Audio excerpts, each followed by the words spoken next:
I'm fine, thank you.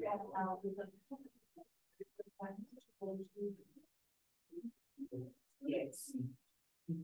So then, if you are operating.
Ready?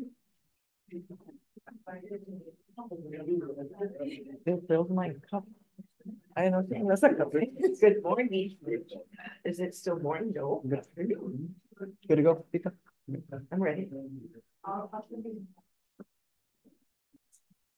Good afternoon, everybody. Today is Tuesday, March 26th. It is approximately 12:01 p.m. and I want to welcome everybody to the Building Committee and the Finance and Audit Committee meeting. I call this meeting to order. We'll continue with agenda item 2, which is roll call.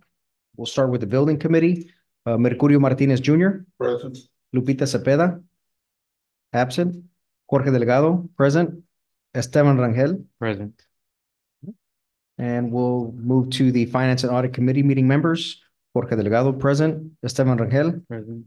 Karina Elizondo, absent. And Tita Vela. Here. All right. Thank you, everyone. All right, we'll move on to agenda item number 3, Laredo College Construction Project Update, Mr. Homero Pais. This is for the Building Committee.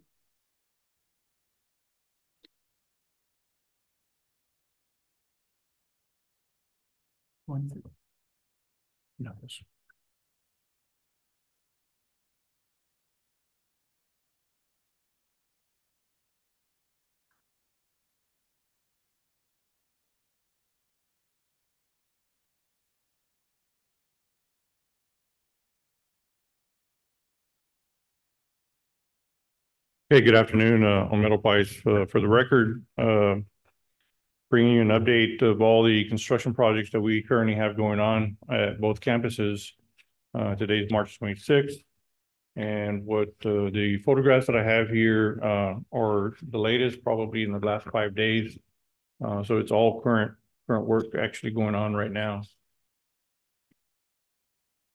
Just a list of projects. You've seen this list before. Some of it has already been updated. So these are the current projects that we have going on at both campuses. They're listed with the South Campus and Fort McIntosh Campus. We do have a list of recently completed projects. For the most part, they've been here at Fort Mac. The Moore Building rooftop improvements has been completed. P1, which used to be the Lopez Building exterior improvements, have also been completed. We are pending warranties for both projects that are scheduled here in the weeks to come. Final inspection by the material provider will also be included as part of that warranty inspection. The exterior paint and patio soffit improvements for P14, the Imaginarium facility, is another project that we have recently completed. At the bottom and on the slide, you can see some of the photographs of each of the facilities that are listed on this slide.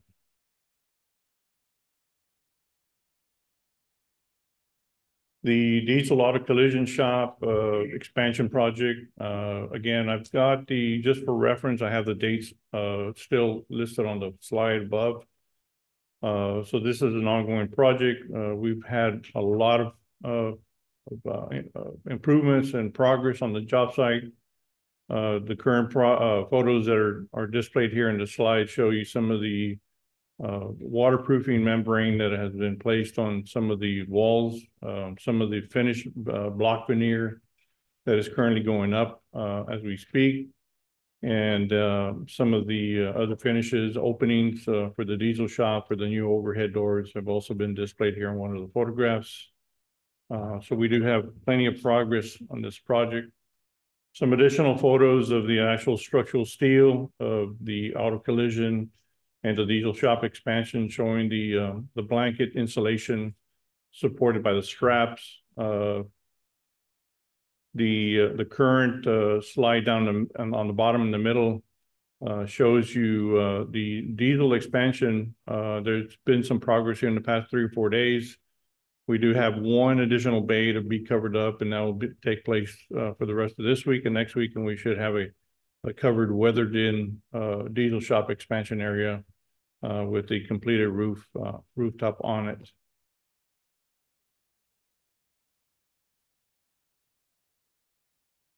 At the South Campus as well, the Protective Service Facility currently under renovation.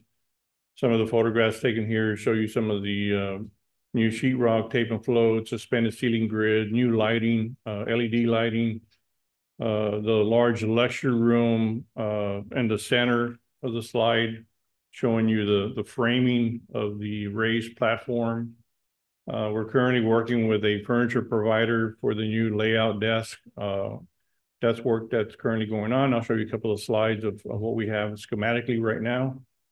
Some of the restrooms that are being tiled at this time, and some other additional tape and float and suspended ceilings, some more photographs of some tile work going on in the new restrooms, and then the new hallway leading to the new restrooms and a custodial closet. This is currently a schematic layout of the new lecture room. We do have an estimated capacity of 94 seats currently on this layout. The photograph on the side shows you what we're trying to meet as a finish. Not in color, but just the actual desktop and the chairs that will be provided for this new lecture room. Currently, the furniture provider is getting us some additional information on the anchoring of these new table bases, so we can go ahead and feed electrical for the electrical outlets that will be provided on the desktops.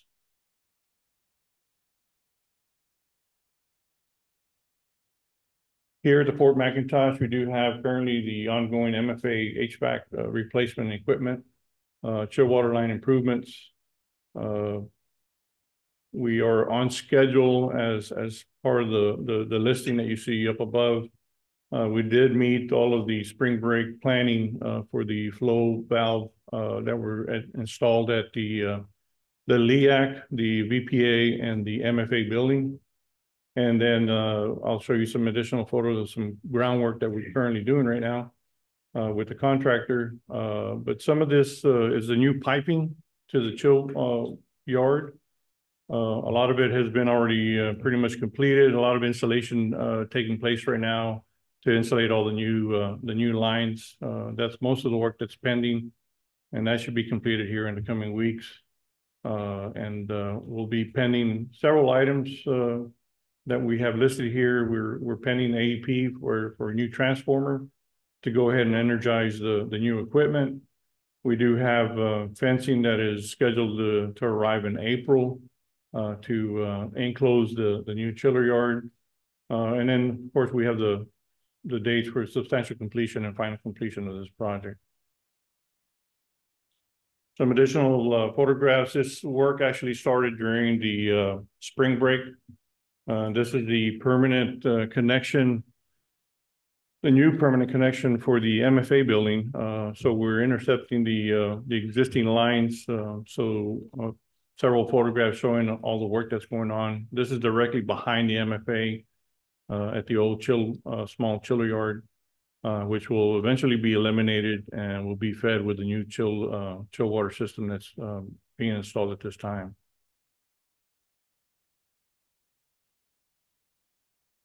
The Lamar Bruning-Relgado Environmental Renovation Project, several photographs of current work.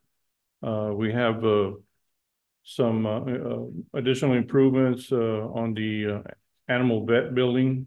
We do have a weathered-in rooftop already, so we have the electrical and we have the plumbing and the mechanical work that will start work and get installed as per specs. We do have an expansion, one of the last expansion slabs that was poured during spring break as well. And then some of the new seal framing for the expansion of the storage shed.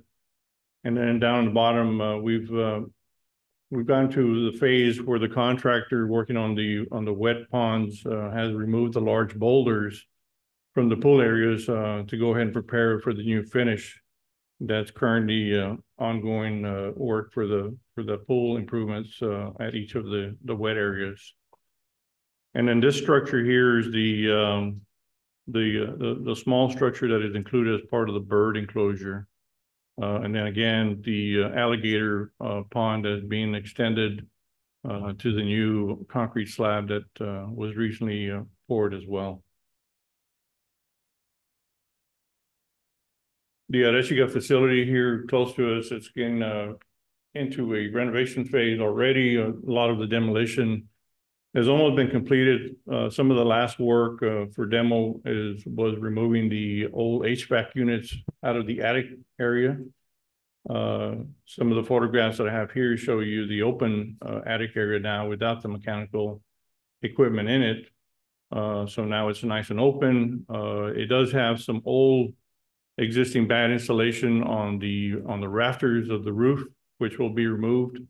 And we will be applying with the contractor, they will be applying a new foam finish that will better insulate the facility and be a little bit more efficient with HVAC once we get completed. All of the photographs show you openings that we have found once we remove the suspended ceiling. Down on the bottom, some of the old HVAC equipment that has been pulled out, that's probably gone by now. And then some of the existing wood slats of the original building that are now very visible.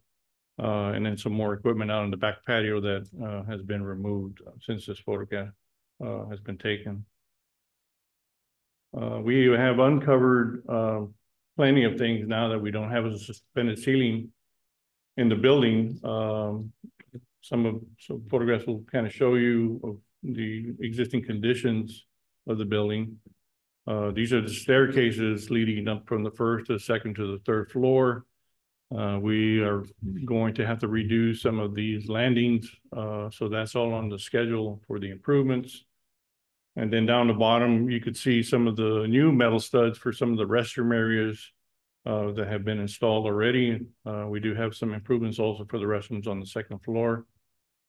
And then some of the conditions of the actual framing of the facility and what we've uncovered above the suspended ceiling that used to be in place. And then, of course, a little bit more detail on some of the existing conditions of the metal roof ceiling that came with the original building is now very visible. We are working on trying to duplicate the metal panels and some of the detailing of the original ceiling. So I think what the approach that we're going to take is to place a suspended ceiling about 10 inches off of the existing metal panel roof to duplicate what used to be the original finish of the ceiling. And some of these photographs is some of the original ceiling conditions that we have right now in the main foyer area. And we will then duplicate this same finish on these rooms on the first floor. 1 second, Mr. Price. Chair recognizes Mr. Martinez. Mr. Price, can you provide us with an approximate number of years of this particular building, the age of this? Any idea? Way before my time. Very old. It goes back to the original fort. I mean, we've got photographs saved. Actually, I think it's 1849. I think it was Facility that is over 100 years old. Oh, yeah. Sure. Yeah. Is easily over 100 years old. Yeah. it's Yeah, I on- would say actually probably on my 150 desk. plus years. Wow. Impressive. It's rather impressive on how they put the structure together. A lot of these materials were probably brought in by train back in the days, but the framing and the wood that was used is just incredible. Wow. These are not your typical 2x4s that you go to Lowe's to pick up. All of this stuff was probably cut on site, sized and placed. So it's really incredible. And we've been, I mean, I have a whole series of photographs that have been taken on this facility of all the existing conditions. It's just incredible. It would be excellent if you can actually have some storage of this and actually store it in our library, so to Right. speak, because as you already have acknowledged, you're looking at the most impressive historical building there. Yes. That is, as you said, about 150 years of age or old. Yeah. And yet some of those,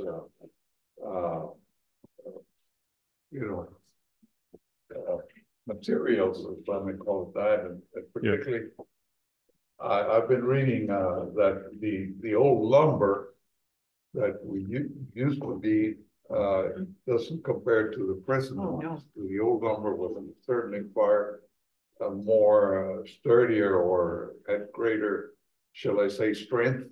Yeah. So to speak. By far, Than the present ones that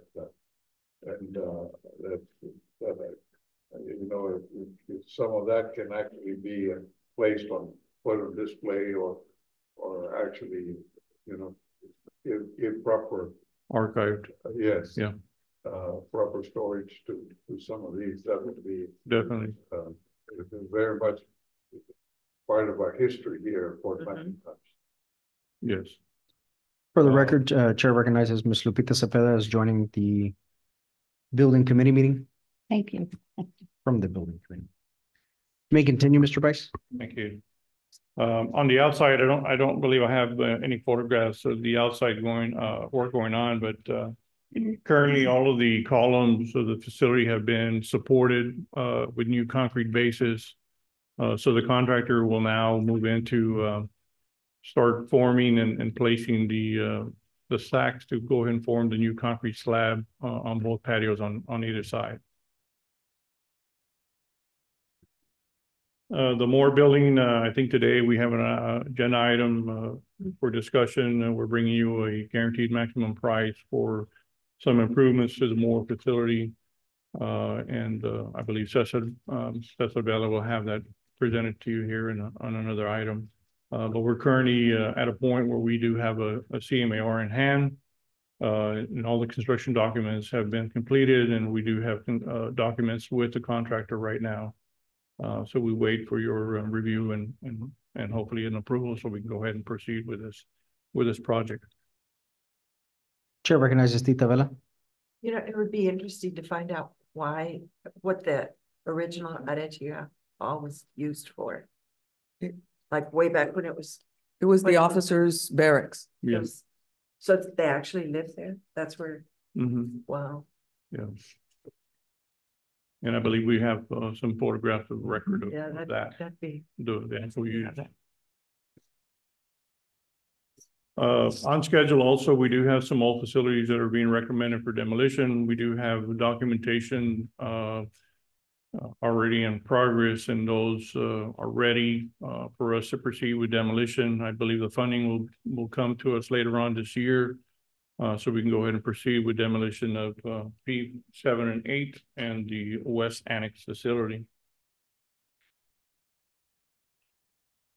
The old post guardhouse renovation, the future home of the LC Veteran Center, is a current project that we're currently working with the architect on this. All of the documentation on the facility has been taken already, and schematics. The building has been scanned.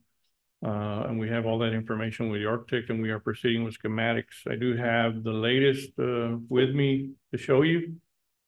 These were just given to me here recently, a couple of days ago. These are actual schematic plans that have already gone through one revision with us at the table, and the architect has revised some of these plans according to our meeting and the notes that were taken.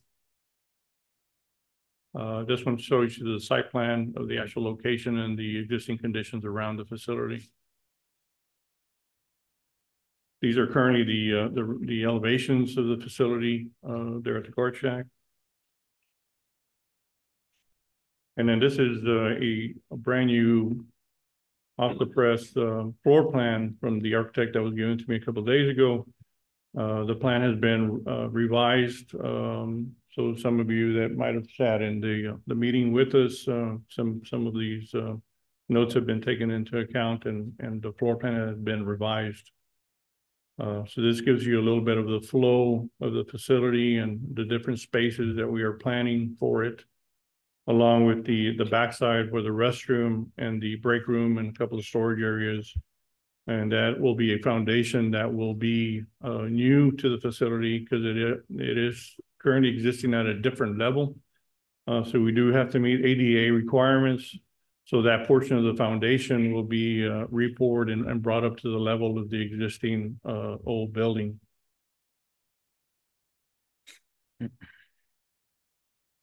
Some of the interior elevations schematically of the approach that we're taking at some of the finishes that were presented to the staff. Those have also been revised. So it's a very open concept. Huge improvement and change to the interior of the facility and kind of brought up to date.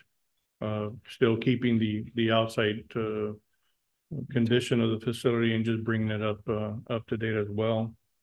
This shows you some of the actual finishes that we're looking at for the interior.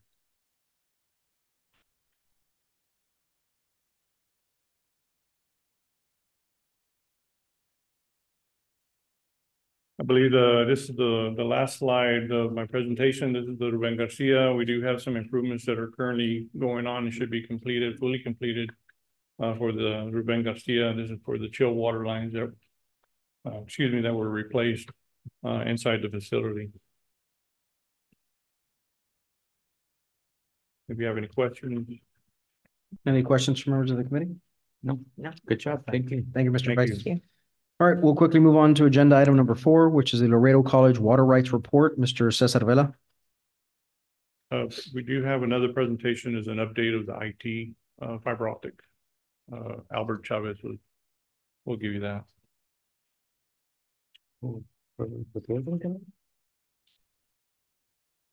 As part of the project update. Oh, okay. I'm sorry. Bring it up. Yeah, we'll go back to agenda item number 3, Laredo College Construction Project Update. Good afternoon, members of the Building Committee and the Finance and Audit Committee. Albert Chavez, Associate Vice President for Information Technology. I'm going to present 3 quick updates on 3 IT projects that are funded by the Phase 3 bond funding. I had not presented updates in a couple of meetings, so I do have a complete timeline here in case there are any questions. So the 3 projects are the South Campus audiovisual upgrade. As of right now, we have 45 classrooms completed. This project was initially approved by the Board of Trustees on June 2022. Vendor received the purchase order in November 23. Walkthrough was conducted in December of 23. Equipment installation began in March of 2013, which was spring break. They completed 28 classrooms and 17 classrooms remained untouched due to the control panel that goes on the wall was on back order. We did already meet with the vendor. Initially, that product was supposed to be back on stock in December of 23. It did not happen, but now the vendor has the product already on hand, and we are finalizing arrangements to have the vendor come in and complete the project in the last 2 months of May. So it's either right now we're blocking those 2 weeks. It's not going to take them 2 weeks to complete, but right now the target period is the last 2 weeks of May, right after the semester is over. And once this is completed in May, this project would be 100% complete. The next project is the fiber optic project. This is for the Fort McIntosh and the South Campus. 33 buildings affected in Fort McIntosh and 8 on the South Campus. Initially approved by the Board of Trustees on July 6th of 2022. Purchase order was issued to the vendor in December 2nd of 2022. Equipment was ordered and started to arrive on the campus. The vendor started clearing out pull boxes and manholes on February 2023. The materials arrived on March 2023, and they began the installation at the main campus. As of right now, at the main campus, we have 4 distribution centers. The Martin distribution, that's already been completed. The De La Garza has been completed. Rechiga distribution has also been completed. And actually, I've made a mistake there. The Yeri distribution has also been completed. Some of the issues that the contractor reported back to us that they encountered is conduit cleaning and unclogging was time consuming.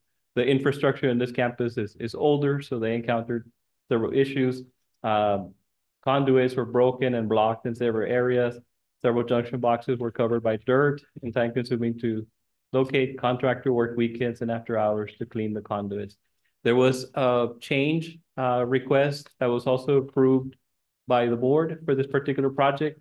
As part of their process of cleaning out these boxes, they did identify conduits that were broken and needed to be repaired. So a change order was issued, approved and issued for those additional areas. We did have an incident for this particular project on January 25th of 2024. They were doing directional boring in front of Eloy, or in the back section of Eloy Garcia, and all the utilities were marked except for the chilled water lines. So the boring actually hit a two chilled water lines, which caused some issues for the campus.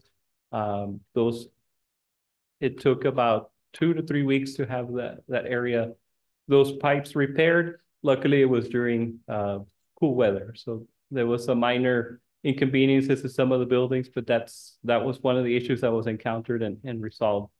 Right now, this week, they started doing the fiber runs at the South Campus. So they started yesterday, and they are estimating to be done by the end of April. So that'll complete both. By the end of April, we will have the main campus and the South Campus completed.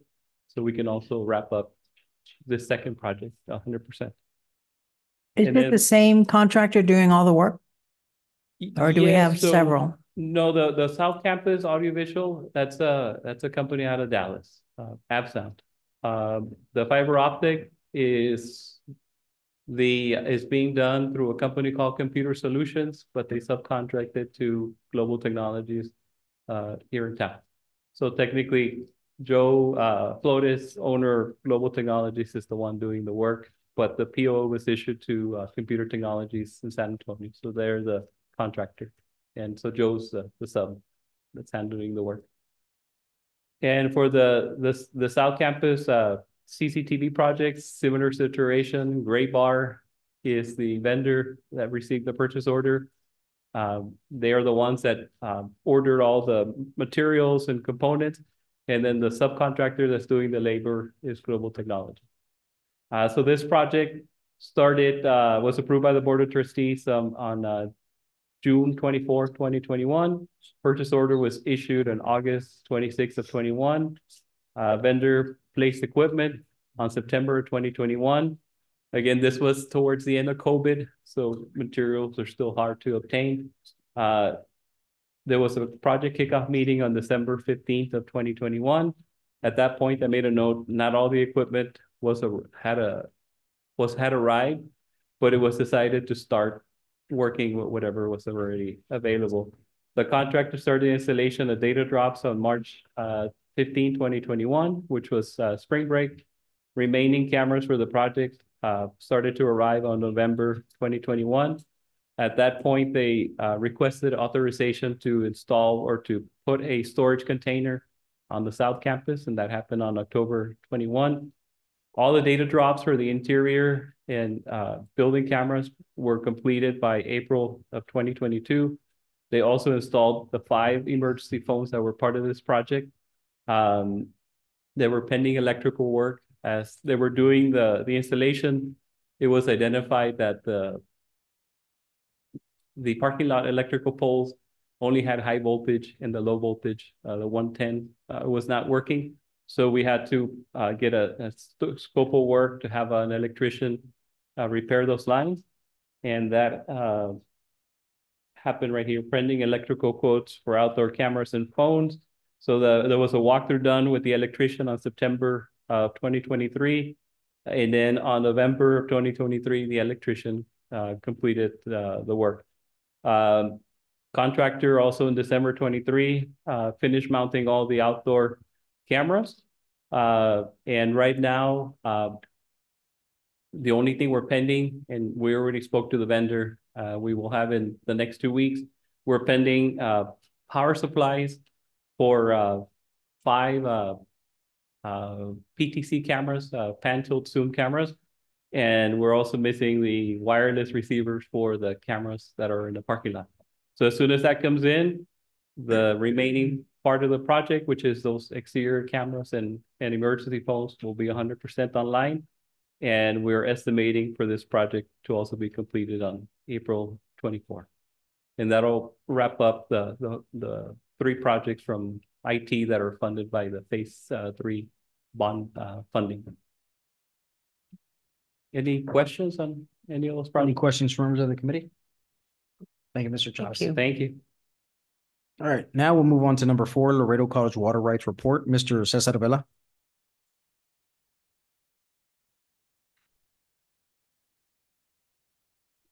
No documents that we have regarding the water rights. Thank you.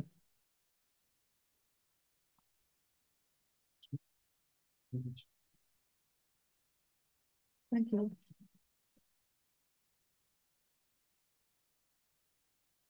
Good afternoon, Cesar Vela, VP of Finance and Administration for the record. So I provided you with a copy of a letter that we sent out back in February to the TCEQ to ask for reinstatement of our water rights account. We did receive approval just early this month. We were approved at a rate of 22%. So included with the documents, actually, there is a copy of the original certificate of adjudication.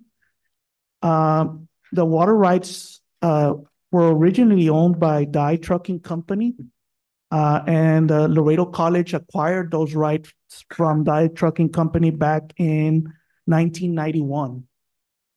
We were awarded 31 acre-feet of water rights.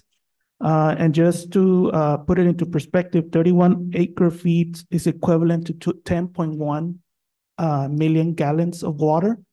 Every acre-foot is around 326,000 gallons of water.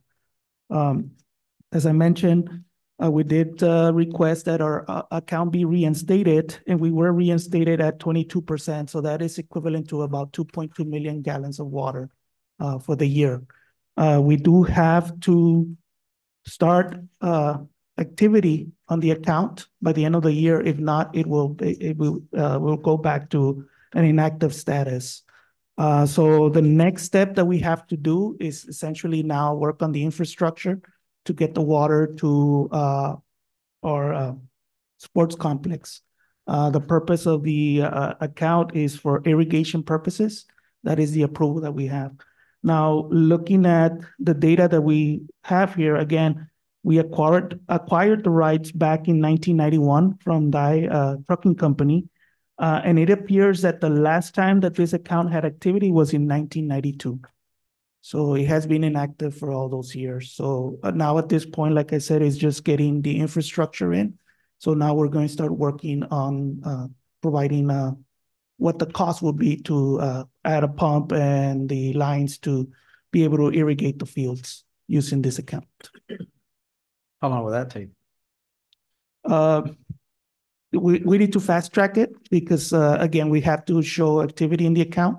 So I would think that probably around 2 to 3 months to have it ready for the summer. Chair recognizes Mr. Martinez. I want to compliment you for taking the initiative in renewing the acquisition of these water rights. To be honest about it, you cannot put a price at all to these water rights whatsoever. They have become incredibly. Well, right now it's not easy, all right.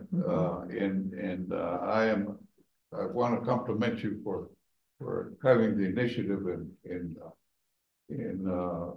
getting the request to get these water rights back again to the college, and it certainly ought to be complimented, and I do congratulate you for it. Thank you, Mr. Martinez. And the way that happened was somebody approached me wanting to buy our water rights. Nobody really knew that they were even dormant or there. So that's how the investigation began, and so the rest is history. But it was because somebody wanted to buy them from us. And when we found that out, we started investigating, and so we were able to reapply to get them back. And if we can save some money in irrigating at least the fields, it would certainly help, and possibly even helping the environmental center once it's back up and running. After we finish that project, it would really help. So we'll see. We now have to work on making sure we have the right pump, the right pipeline, that all of the infrastructure, does it connect, and where does it connect to, and how do we measure it, and making sure that we don't exceed our allocation. And so all of that needs to be worked out. So we've got a few feelers out for people who can support us. We may even be able to get some of the piping donated. So we're trying to figure that out. Well, I congratulate you for Thank you. taking the initiative of Thank you. regaining the water rights. Done a good job. So Thank you. we have 22% of that. When will we get 100% of the water rights? Or is that? So that is dependent on, I guess, the available water. So right now, because of drought conditions, Yeah. they're restricting the usage of the water. Can they restrict the 22%? Yes. They could, yes. They could. And there have been times when that does happen. And they will give priority to farmers and agriculture. Farmers and ranchers get priority for commercial producing farms and ranches. And so they will get priority. Irrigation will certainly not take priority, but in this case, We can get some cows and sheep.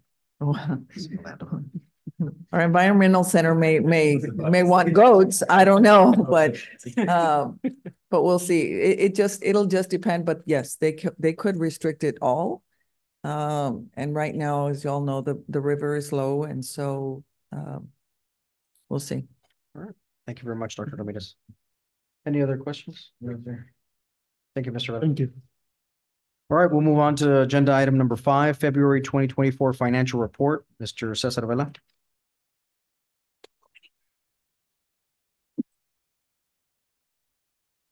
So board members, we included in your board package, you received a copy of the February 2024 financial report. We'll briefly go over some of the items, starting with the general operating fund.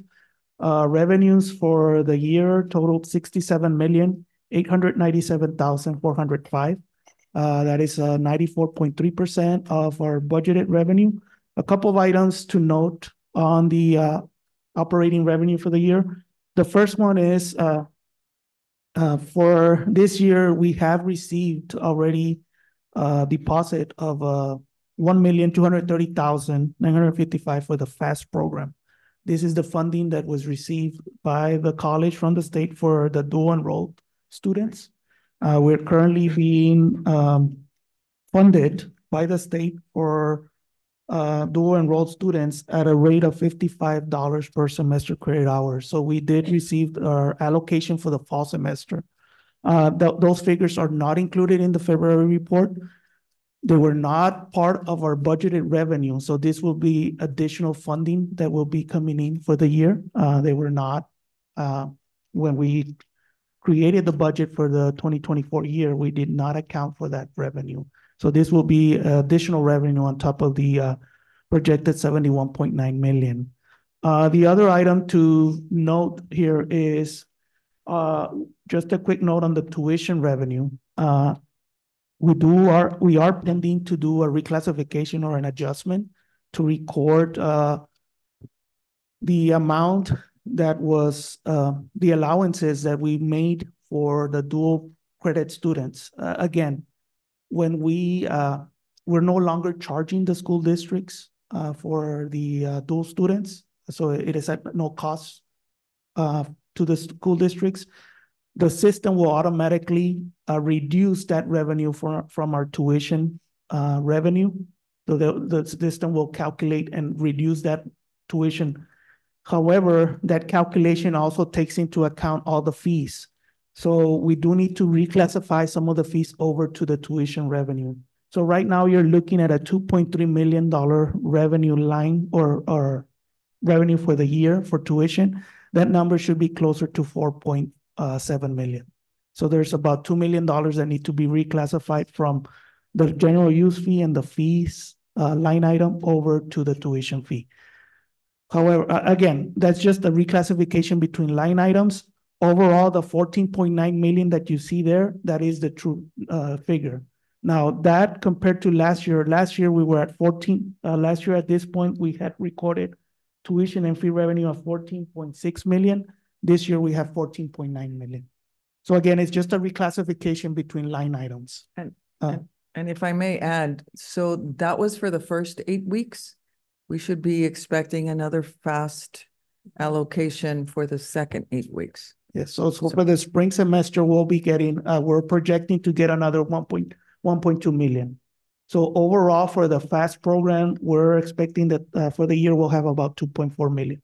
Like I mentioned, that was not included in our budget for this year. Wow. So that's in addition to the revenue that's already been generated. As far as expenses, we're pretty much in line to what we projected. We've completed the first 6 months of operations for the fiscal year. So expenses at the end of February are 31,067,768, 43.17% of our budget. At this point last year, our expenses were at 29,038,214, which represented 43.8% of our budget. So again, if you look at our trend, we're pretty much in line to where we're at the middle of the fiscal year. As far as the other fund balances for the Import-Export Center, the total amount of 141,164, which represents the special appropriation for the program, has already been received by the state. And the expenses for the year total 30,179. And that's for the first 6 months of operations. So we currently have right now a net change or an increase to the fund balance of 110,985. As far as auxiliary services, we have revenues of 1,518,506. We're about 96% of our budget. Expenses are at 764,218 or 48.2% of our budgeted expenses, for a net increase of 754,288. Again, this is for the first 6 months of operations.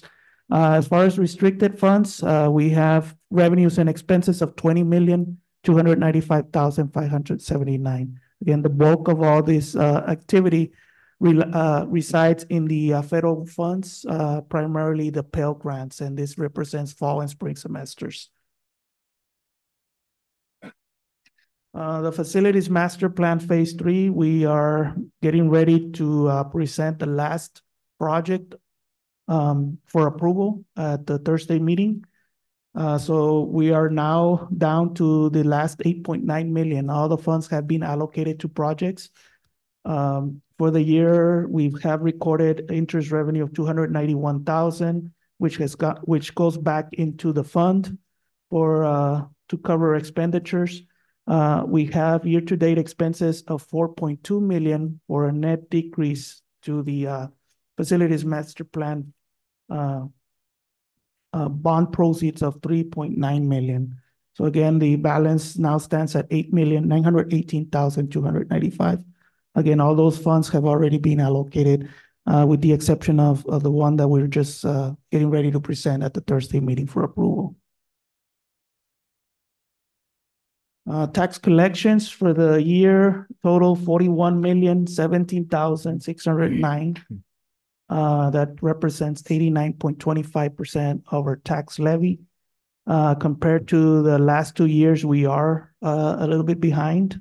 At this point last year, we were at 92%, almost 92% of our tax levy. And 2 years ago, we were at 92.88%. So again, this is a figure that we'll continue to look at. Hopefully, the next 6 months, we'll be able to catch up that collection rate. Chair recognizes Rusty Muir.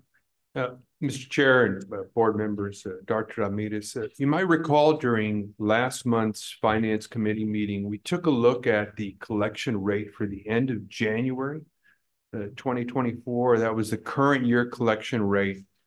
We were behind about 4.5 percentage points from the same period in 2023. On February 1, the current year's taxes became delinquent. So the gap is narrowing. Once they become delinquent, we start undertaking the efforts to collect these delinquent taxes. I mentioned that I was going to visit with Maria Elena Morales and the tax assessor collector, Ms. Barrera, before this meeting, and I did do that. So I had a telephone conference with both of them and 2 people from their staff just about the current year's collection rate. Why are we, behind? And I focused in on the January 31 meeting. So we concluded the call. They did some research, called me back the same day. And what Ms. Barrera and Ms. Morales said was, one, Webb County's collection rate is also behind from last year. And supposedly it's a larger percentage than difference in ours. And they attribute it to 2 items that are related. One is the increase in interest rates that we have seen over the last 2 years or so since the Federal Reserve started raising interest rate. And then the other is inflation. So we asked them, well, what are your plans? Because they were in charge of the current year's collections from October 1 through February, and they still collect the current year taxes and work hard on that. And so they said they were going to continue their efforts. What that tax department does, reaching out to taxpayers, sending statements, and receiving them there at the office. But that's what you have, their explanation of that situation. We're going to do everything we can to narrow the gap. What I have seen, just as an aside, there are, if you look at bankruptcy cases, when the COVID pandemic hit, bankruptcy cases across the nation plummeted because there were monies the government was injecting into our economy. And those monies are drying out. You see bankruptcy cases increasing. So we do see some taxpayers coming in that are having some trouble. But again, we will aggressively do what we can, deploy all tools that we have to narrow the gap. I don't know if anybody has any questions about that. I did speak with Dr. Ramirez a bit. Tax collections. Yeah. Oh, thank you, Mr. Mayor. Yes, sir. Mr. Vela, you may continue. So the next item is just a quick update on the investment report. As of January 31st, the total investments and deposits were $117,297,082. We have approximately $97 million in bank deposits and $20.2 million in the investment pools. The yields that we were receiving as of January 31st were 4.38% for demand deposits. The Lone Star investment pool was yielding 5.6%. And this is the money that is invested, and it is our endowment funds. We have approximately $4 million invested in the Lone Star investment pool for our endowments, yielding 5.60%. And the FIT investment pool was yielding 5.56%. And we had an investment of approximately about $16 million in that investment pool. And the last item is just to give you a quick update on how the general operating fund balance is looking through the first 6 months of operations. We currently have a fund balance of $40,659,553. Again, this is for the first 6 months. We still have 6 months of operations to record. Obviously, that number will be decreasing as we go through the year. Again, the revenue 67.8 million, expenses of 31 million. We do have that transfer that was made of 1.6 million, and this goes to the deferred maintenance funds to address projects. For the year, we have a net change of 35.1 million. At the end of the year, we will be calculating the GASB 68 pension liability and the OPEB liability, and those are done at the end of the year once we have the audit. Again, right now we do have a general operating fund balance of 40.6 million for the first 6 months of the year. Any questions? Any questions from members of the committee? None heard. Thank you, Mr. Vela. Thank you. All right, we'll move on to agenda item number 6, the approval for the purchase of 2 semi-trucks for the truck driving program. Mr. Cesar Vela. Yes, members of the board, we're asking that the board approve the purchase of 2 semi-trucks for the truck driving program at a cost of $135,434.56. The purchase is being made from Corpus Christi Freightliner and Western Star. We did issue a request for proposals, proposal number 23-1211.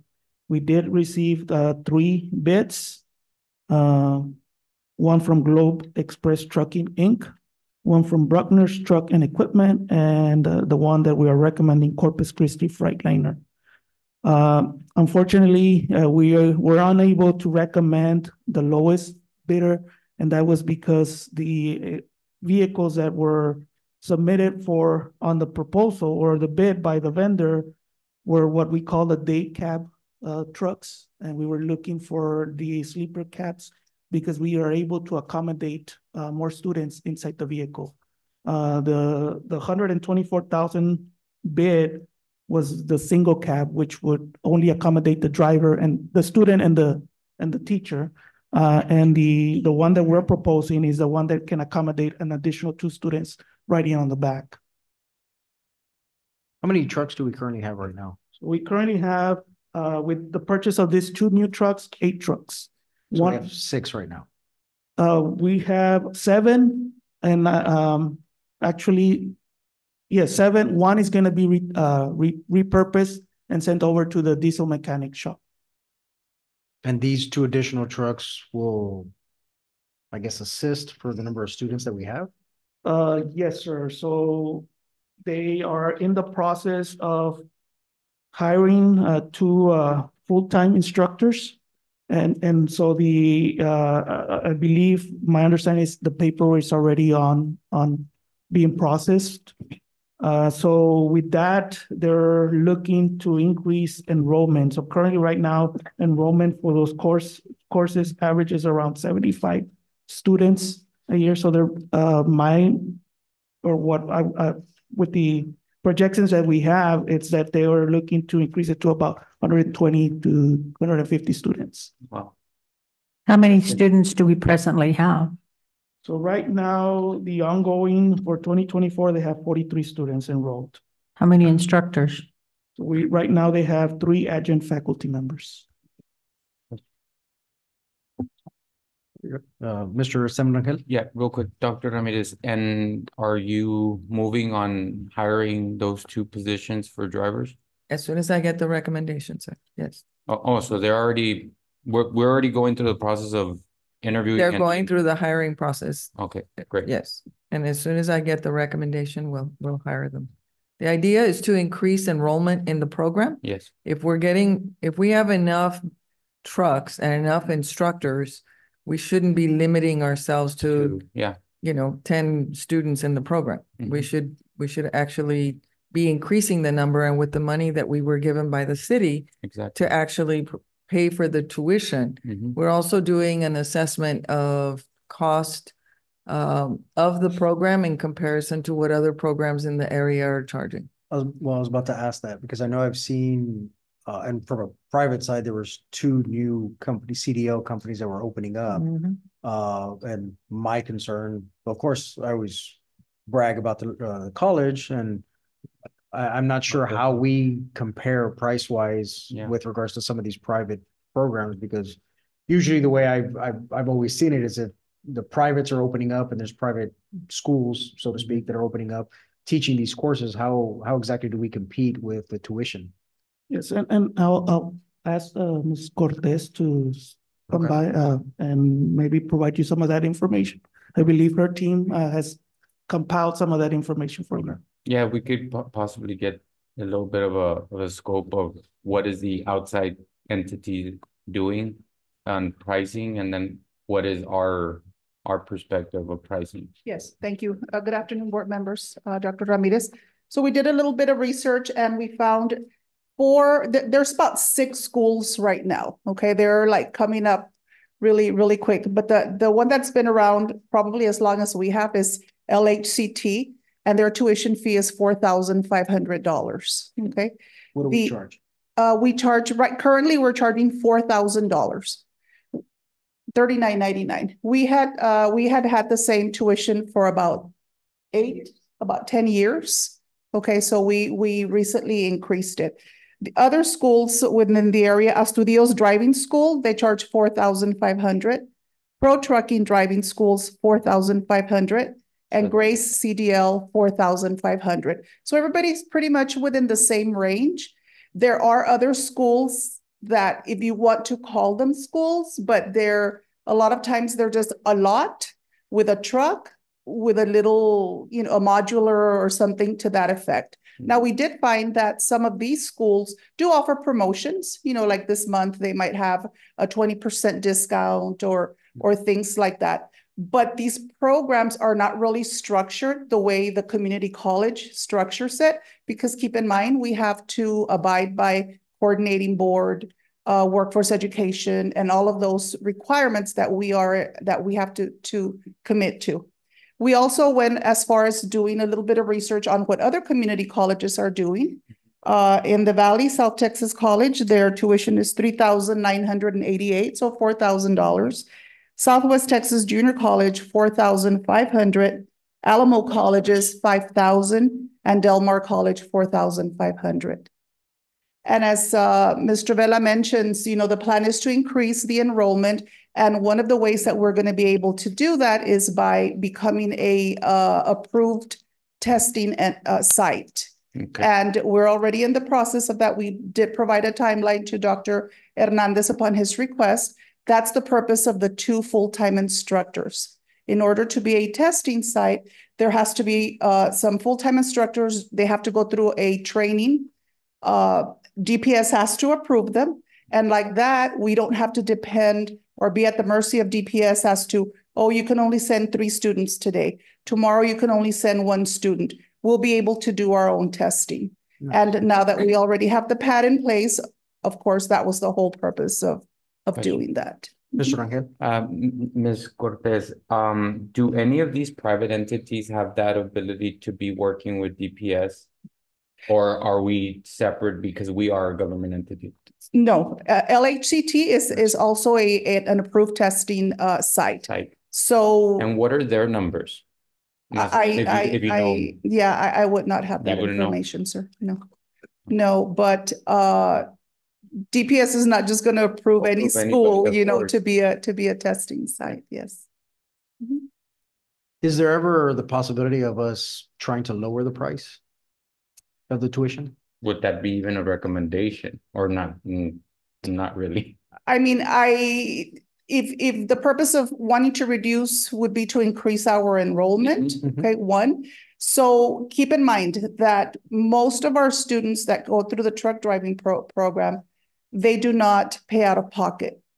That's 1. There is no financial aid. So as a department, that's why we're always looking for grants or funding to be able to help these students.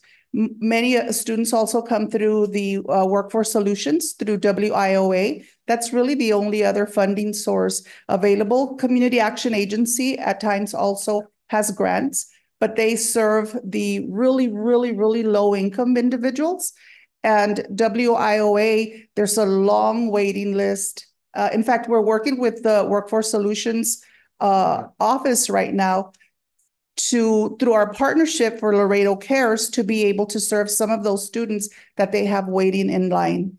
because it does also, their process for approval or for eligibility does take quite a bit to approve. But I mean, the opportunity to reduce is always there. It's just up to us, I guess. Well, you know.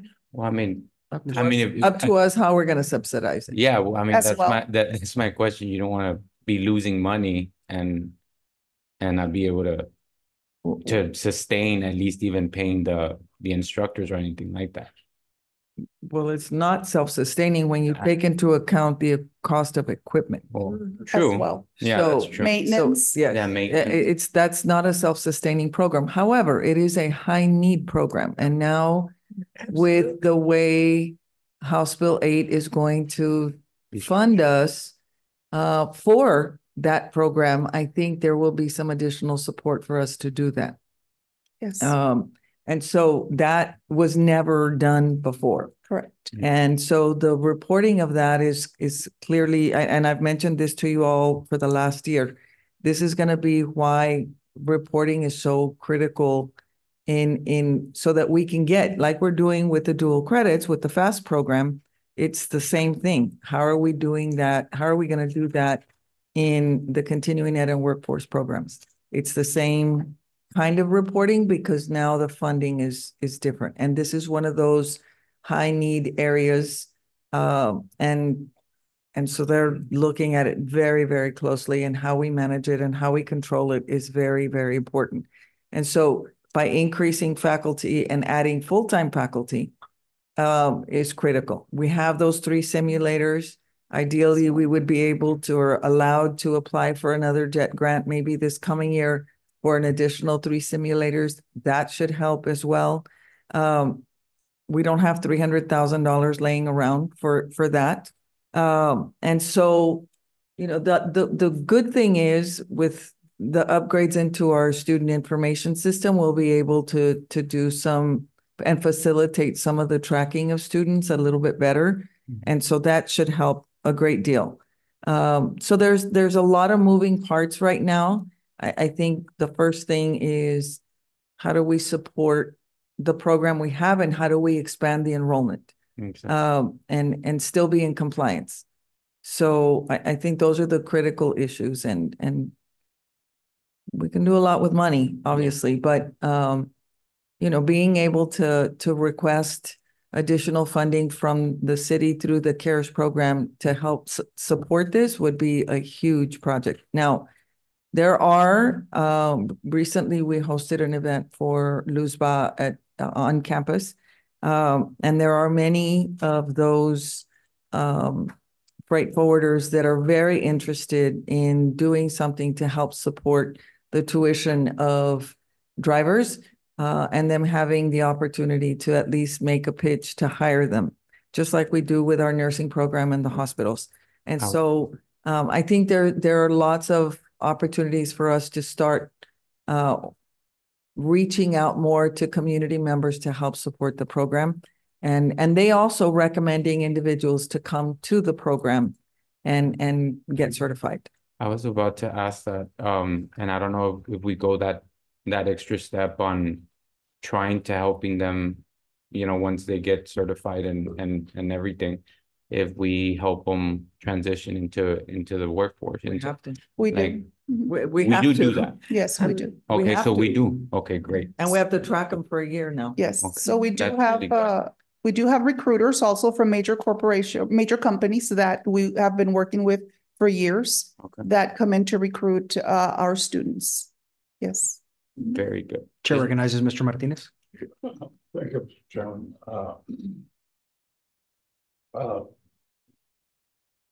What are the local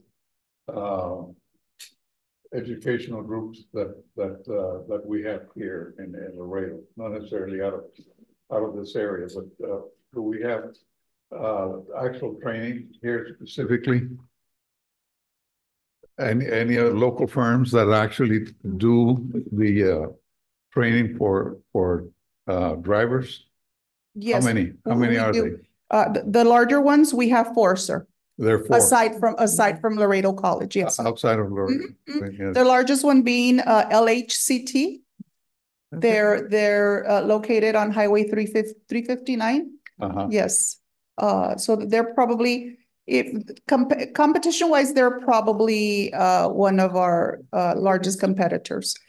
And in order to be able to test an individual, in the past, it was that anybody could go test as long as they knew how to drive and they could provide a vehicle to test. And now you have to come through a school.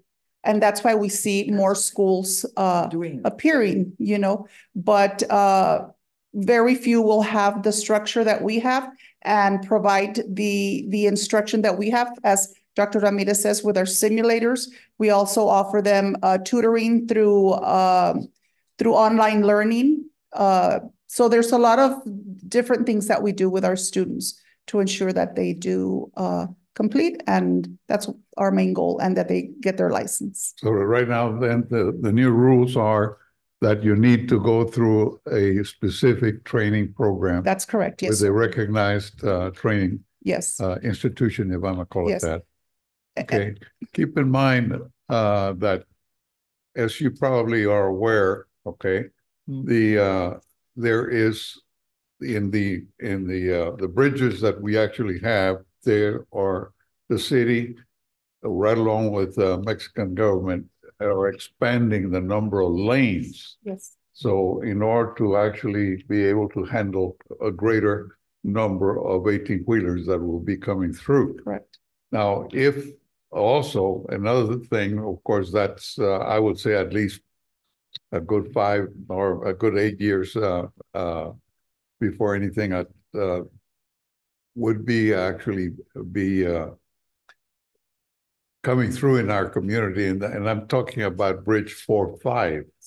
That Bridge 45, and the reason why they call it 45 is because the city of Laredo has 5 bridges, which includes the bridge for the state of Nuevo León, which is Monterrey, and there's only, of course, with the city of Nuevo Laredo, you know, there will be eventually a 4th bridge when the time does come that they hopefully will be able to build it, which is in the south side, and that is right immediately next to Rio Bravo. Okay, that particular tract of land actually used to be owned by Didi Achar, and it actually when he passed away, it set Laredo National Bank to oversee that particular investment. And now that the Laredo National Bank has sold, that property has been under the management of a bank in the lower Rio Grande Valley. So that's, and of course, the main person involved in this particular project is Mr. Glafiro Montemayor, who is a Mexican Custom House broker or agent.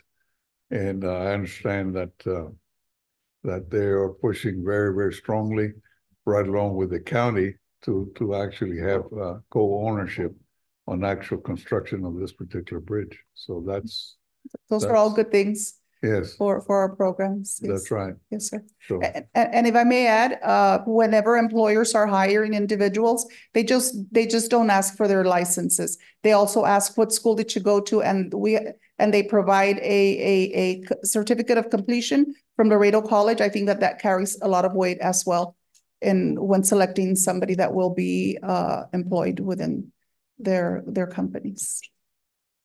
Any other questions? Yes. One last one, and Sure. And I guess just a comment, but for those companies that usually refer their students or their employees to us, have we gone ahead and, I guess, inquired to them to where if they would be able to donate any trucks that they may have? Not recently. We have in the past. Okay. We have in the past. And the only reason I ask is because, and especially from my personal side, from the private side, is we've had a lot of trucking companies that are starting to either trade up or just get rid of trucks because of all the trucks they purchased back in 2019, 20, and 21. the movement is not there as much, as well as a lot of other smaller companies that are closing down because they just can't keep up with some of the rates that are being reimbursed for their services. So that's why I ask if any of these companies that we work with are even capable or able to do something like that. If I may, Ms. Ramirez, yes. if Dr. we Ramirez. get the specs, Ms. Cortez, I know that Dr. Ortiz and Mr. Gonzalez would be happy to go out and find trucks that are probably newer than the 2019 ones we're buying. Yes, of course, we can provide that information. That's not a problem. I mean, the worst thing they can say Is no, right? Yes, it's worth a try. Absolutely. I agree. All right. Yes. Great job, Ms. Cortez. Great program. Thank you. Appreciate it. All right, any other questions? No, sir. Okay. All right, we'll move on to agenda item number 7, approval of contract for temporary staffing services. Mr. Cesar Vela. Yes, members of the board, we are requesting that the board approve the following firms to provide temporary staffing to Laredo College. The firms are Elite Employment Services, LLC, DLP Staffing and Temporary Services, LLC, and 5 Star Staffing. This firm submitted proposals based on a request that was issued out back in February. Proposal number 23-0908 was issued out by the college requesting bids or proposals for temporary staffing services. We did receive a total of 15 proposals. The proposals were evaluated by a committee of internal staff members. And the criteria that was used to evaluate the proposals was 1, price, 2, obviously the history of the companies, and obviously we looked at references. The 3 companies that are being proposed are local companies. The services are to be provided as needed, as determined by the college. Some of the areas that we're looking from time to time to hire temporary staff are like in the general maintenance areas, event setups, warehouse help, and from time to time also office help. We at some point were including custodial services. We're in the process of issuing out a request for proposal to hire an actual company that will provide custodial service. So we are getting ready to issue it out, and we're bringing that probably in the next 2 to 3 months for approval for the board. Our goal is to have a contract in place for custodial services for the start of the next fiscal year. Again, these are basically just to have options out there when departments request temporary help. Again, the contract would be a 1-year agreement with the option to renew annually. The total term not to exceed the 5 years.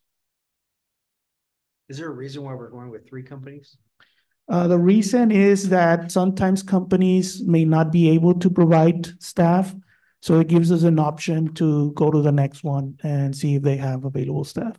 One of the challenges that we've seen is that it has been hard to find staff or people. So this gives us the option to have, if the number 1 company is not able to provide us the help, then we can reach out to the second company. Any questions from members of the committee? All right, thank you, Mr. Vela. Thank you.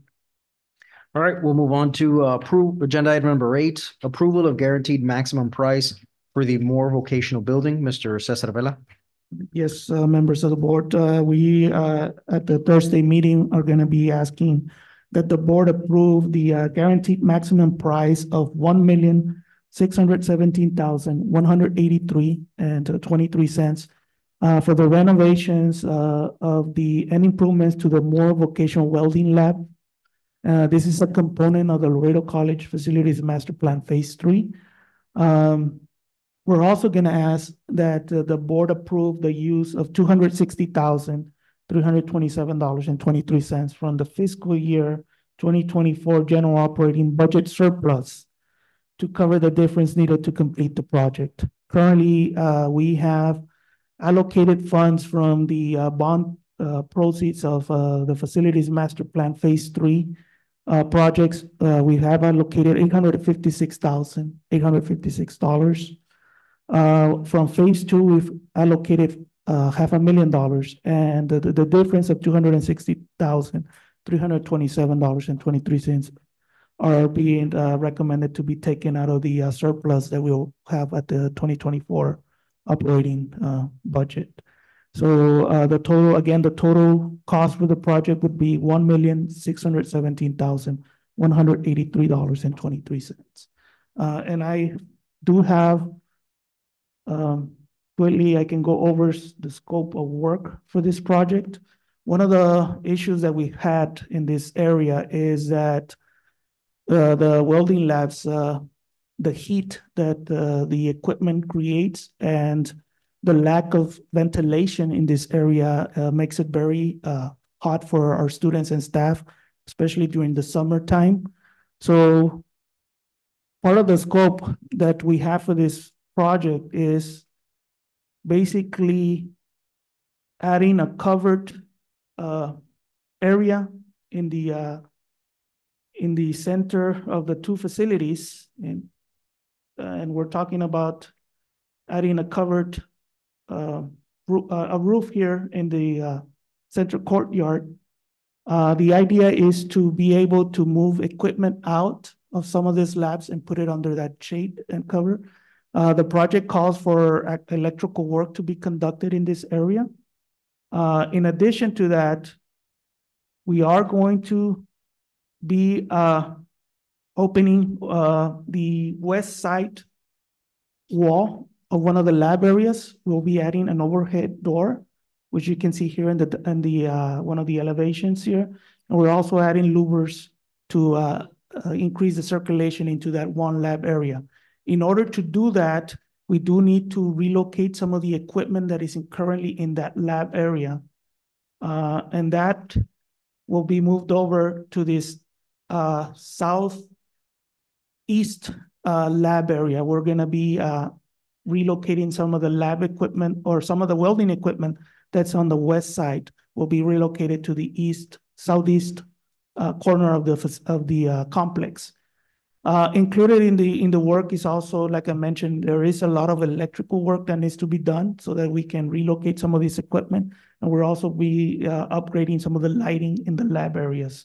So in addition to that, we're adding that covered patio in the center courtyard so that we can expand the use of that area by moving some of that welding equipment over to that center area. Question for Mr. Acevedo. Thank you. These are those big ceiling fans, correct? That is correct. They're called big ass fans. The big ass fans. Sure. Yeah. That's what they're called. Yeah. That's the name of the company. They're spec'd as big ass fans. Yeah. Question on. I mean, and we're making sure that if we get materials delivered, we'll be on the clear, right? I'm sorry? If we get the materials delivered, trucks could be able to go in there without. That is correct. Yes. Okay. Yes. So it is actually, this structure will be hanging over the existing roof line. So it'll be higher than the existing roof line. And I know Dr. Ramirez had mentioned to make sure that we don't funnel water into it. We did make sure that we checked that, right? Yes. So all that has been taken care of. Yes. And I don't know, I'm just going to ask, but misters, would it be something to cool it down a little bit? I don't know if that would be something that recommended or not recommended. I don't know. I'm just asking, I mean, to be able to see if that would be something that I'm not a welder. Yes, Roberto Hernandez, Workforce Education. In this case, the mist can actually interfere with the welding process. No, yes, I just wanted to ask that. I was just wondering if that would help, but I kind of was wondering that would probably affect. The main issue right now is with the ventilation and the heat. So with those openings and allowing that current to go through with the fans, it'll help a lot with the ventilation. With the ventilation. Yes. This is a good thing. Thank you. Thank you. Any other questions? No. Thank you, Mr. Thank you. If I may just add, Dr. eventually, thank you, sir. But eventually we may need to add another overhang door on the north side of that building just to, so that there's cross ventilation. Let me, But why don't we look at that right now? What's the reason of not doing that? space, Space? I think because of the relocation of equipment right now, until we're able to move everything. So you don't see it as an important thing to look at it right now to see if, I mean, and I'm just thinking, I mean. Yeah, yes. I mean, isn't it best to just, pay that extra? I know, I mean, it's not that like. Just gonna get more expensive later. Not more expensive, right? But like if we're already doing it right now, would it just make more sense to take care of it right now? One of the things to look at is if there's gonna be enough space to house the equipment, because a lot of that equipment is gonna be on the actual wall where the overhead door could possibly be. In that particular building, there is an overhead door, but it's on the south side, right, of that shop.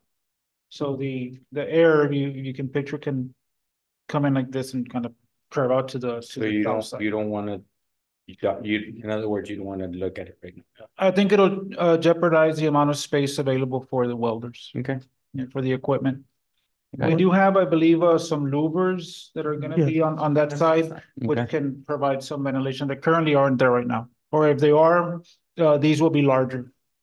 But if we may, we can revisit the idea, I think we may need to look at that. and I look mean, at, Cesar is already saying that.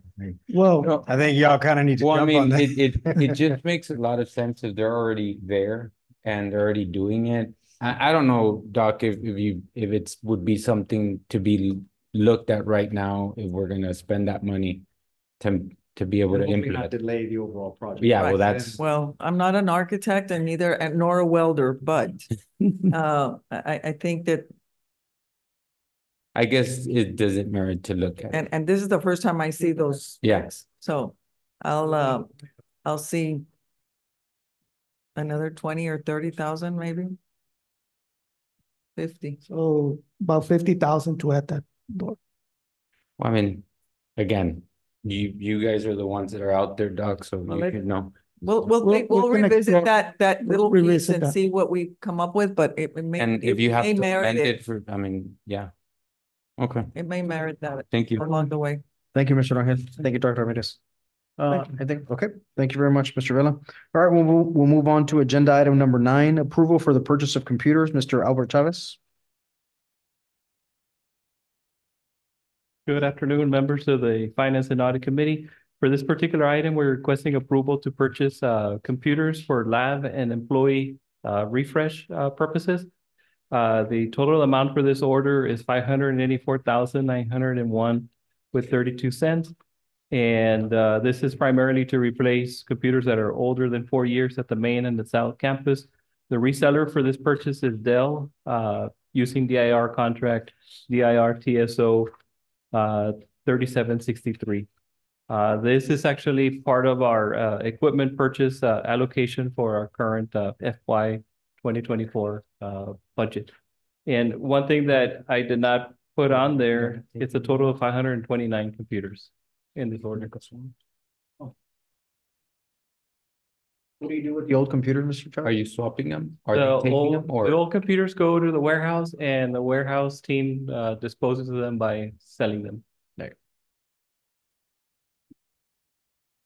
All right, thank you very much, Mr. Chavez. Thank you. All right, we'll move on to agenda item number 10, approval of IME Beca Scholarship Matching Funds as per donor request. Dr. Diana Ortiz. Good afternoon, Mr. Delgado, members of the Building Committee, Finance and Audit Committees, LC Administration, and of course, guests. Dr. Diana Ortiz, Vice President of Institutional Advancement. I come before you requesting approval of the Beca Scholarship Matching Funds as per the donor request. The recommendation is that the board approve $10,000 in matching funds request for scholarships for the Beca Scholarship Fund. This fund was established by the Development Office already and will be made available to students enrolled fall of 2024. The total the Instituto de Mexicanos en el Exterior, M, will provide is $10,000. The AMEBECA scholarship through the Ministry of Foreign Affairs of the United States will benefit students from the border region residing and studying in the United States. Total scholarship funds available for the match will be $20,000. The donor is requesting a dollar-for-dollar match. And we are looking at the matching funds made available through the restricted scholarship account 280001, which is a restricted non-general operating fund. The funds would then be deposited into the AMEBECA Scholarship Fund 280351. Thank you, Dr. Ortiz. All right, we'll move on to agenda item number 11, approval of Mr. South Texas Scholarship Matching Funds as per donor request. Dr. Diana Ortiz. Once again, good afternoon, members of the Building and Finance Committee. Dr. Diana Ortiz, Vice President of Institutional Advancement. This request is for the approval of the Mr. South Texas Scholarship Matching Funds as per the donor request. The recommendation is that the board approve the matching funds in the amount of $25,000 as requested by Mr. Robert Summers on behalf of his late fathers, Mr. Carroll Summers Jr., Mr. South Texas Endowment Fund, which was created at Laredo College in January of 2023. The endowment was created in January of 2023 by Robert and Shelley Summers for the purpose of supporting students seeking nursing pathways, the LVN program, the ADN program, and the BSN programs. The accumulated annual interest of this fund, which is an endowment, will be used to support endowed scholarships for students enrolled in the college's nursing programs. The total funds available with the match would be $50,000. The donor is requesting a dollar-for-dollar match, and the matching funds would be made available through the restricted scholarship account 280001, which is a non-restricted general operating fund. The monies would be deposited then to the C.E. Summers, Mr. South Texas Nursing Fund, 610039. Very cool. Thank you very much. We're definitely grateful for Mr. Summers, as I believe it's not the first time, hopefully not the last, but definitely supportive. And thank you for all your hard work with this effort, Dr. Ortiz. Thank you. Ma'am. All right, it is 1:27. And prior to adjourning, I do want to, for the record, as the quorum was present, no action was taken, no action was decided. So it is 1:28, and we are adjourned. Thank you, everyone. Thank you. Have a good day, everyone. So, you wanted to see the buildings?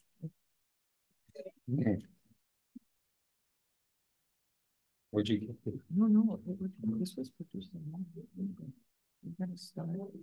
I mean, we're redoing this, and now I'm having